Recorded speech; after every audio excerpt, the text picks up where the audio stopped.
Hello, family. This is our lesson video for quartiles.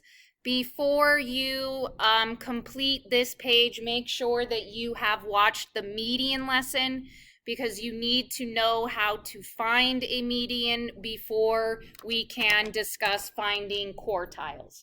So, quartiles are similar to a median. A median cuts your data set in half. Quartiles cut your data set. I shouldn't say cut. Quartiles separate your data set into 4 different sections. So a median is going to cut it into 2 different sections, and a quartile cuts it into 4 sections. So quartiles are the values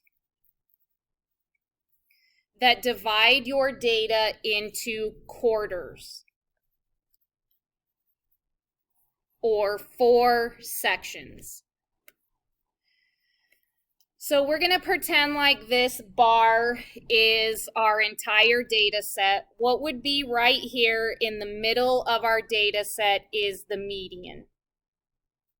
When we're discussing quartiles, you will hear that referred to as quartile 2 because 2 of the sections are to the left of the median.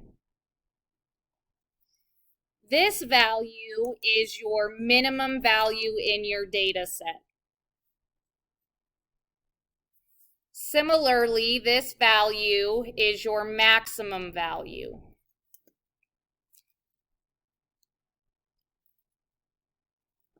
This position or value is going to be your quartile 1. So 1 section to the left, 3 sections to the right. This guy is going to be quartile 3, or 3 sections to the left and 1 section to the right. So in the last lesson, we learned to find the middle value. In this lesson, we are going to learn to find these quartiles.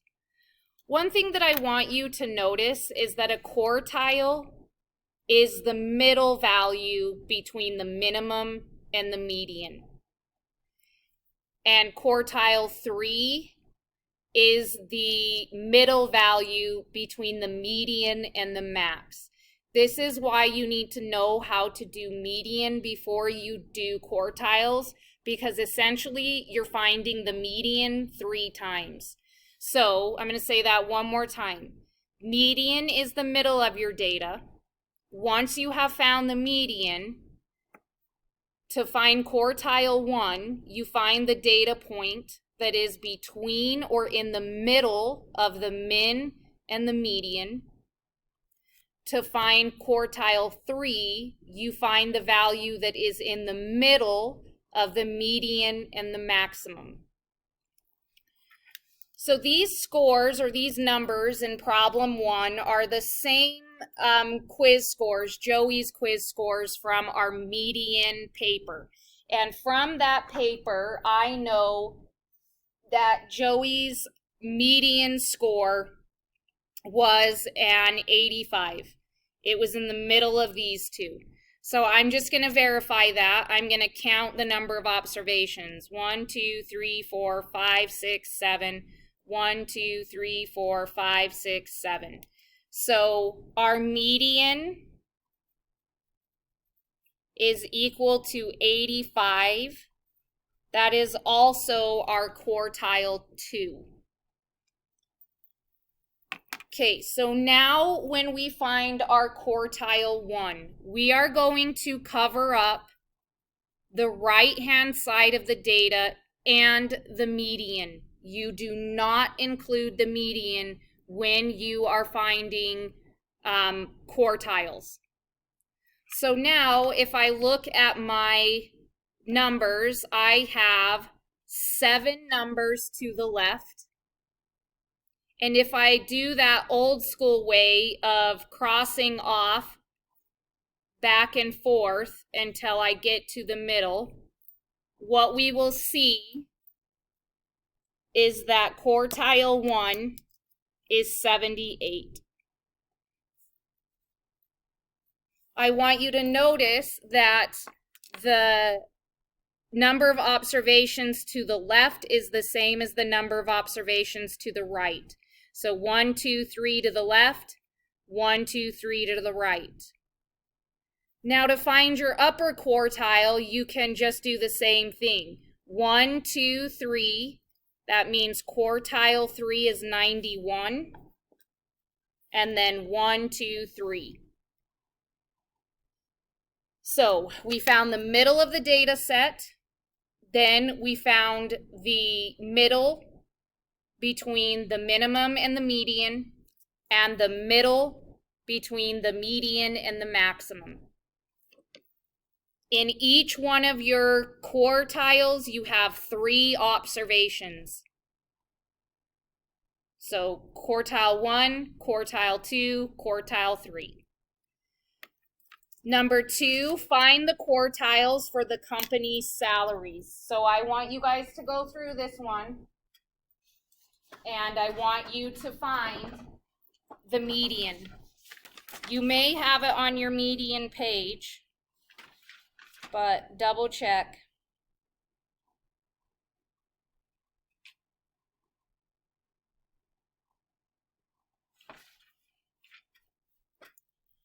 Okay, I am getting a median of 47. Remember that this is also quartile 2. So now I'm going to see how many digits are to the left. 1, 2, 3, 4, 5, 6, 7, 8, 9. So these data sets are so small that I just tick back and forth until I find the middle data set. In this case, or sorry, the middle value in this part of the data set. In this case, it is 37. Now, one thing that I was not clear on, cover up the right-hand side, including the median. You do not use the median when you are finding a quartile. So now if I do that, I can see that the middle value between the minimum and the median is 37. There are 4 observations below it, 4 observations above it. I can use the same reasoning for quartile 3. I'm just going to go 1, 2, 3, 4. So that means 60 has to be quartile 3. Okay, sorry, I ran out of space. I'm forever running out of space because I make so many darn videos. So 60 was quartile 3.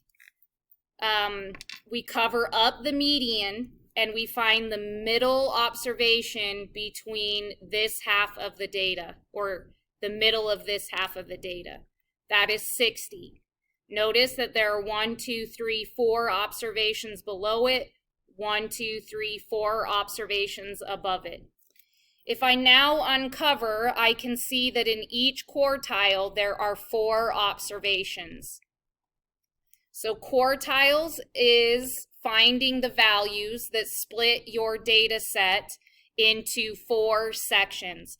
And essentially it is finding the median 3 times. You find the middle of your data set, then you cover the median in the right-hand side, find the middle of the lower half, then do the same thing, cover the median in the left-hand side, find the middle of the upper half. You do not include the median when you are finding quartiles. You do not include the median when you are finding quartiles. So I was going to do the outlier video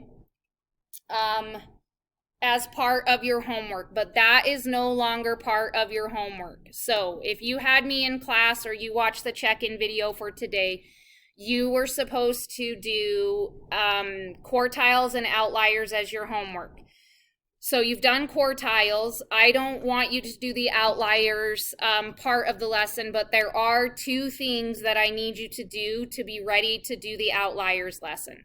Number 1, I need you to pause this video and enter the following data set into your calculator.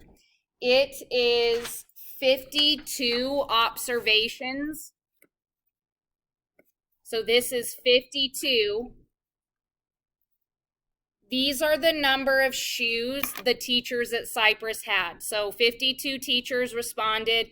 These are their numbers of shoes. I need you to enter this data set into your calculator, into one of your lists, so that we don't have to take time to do it in class.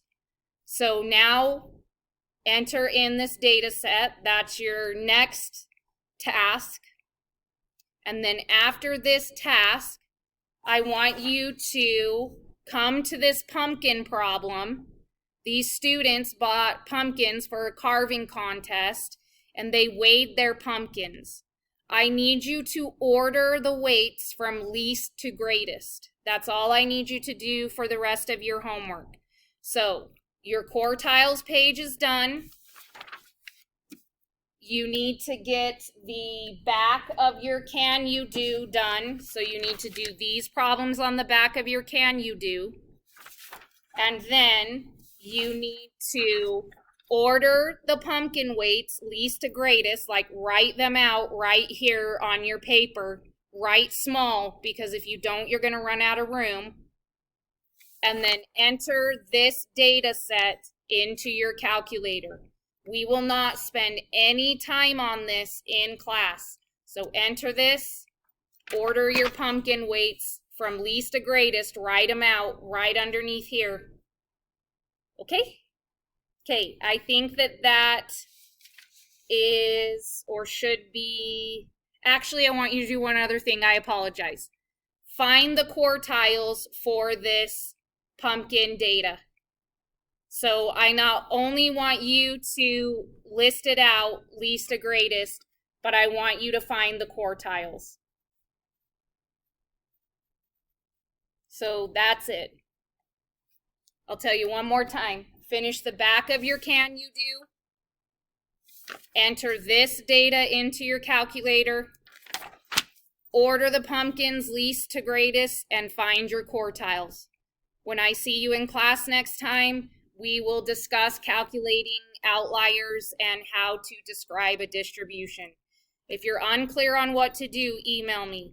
But you're just finishing the back of your Can You Do, entering the data set, finding the quartiles of the pumpkins. Okay, love you, Mooey. Please get this all done. See you in the next one or in class.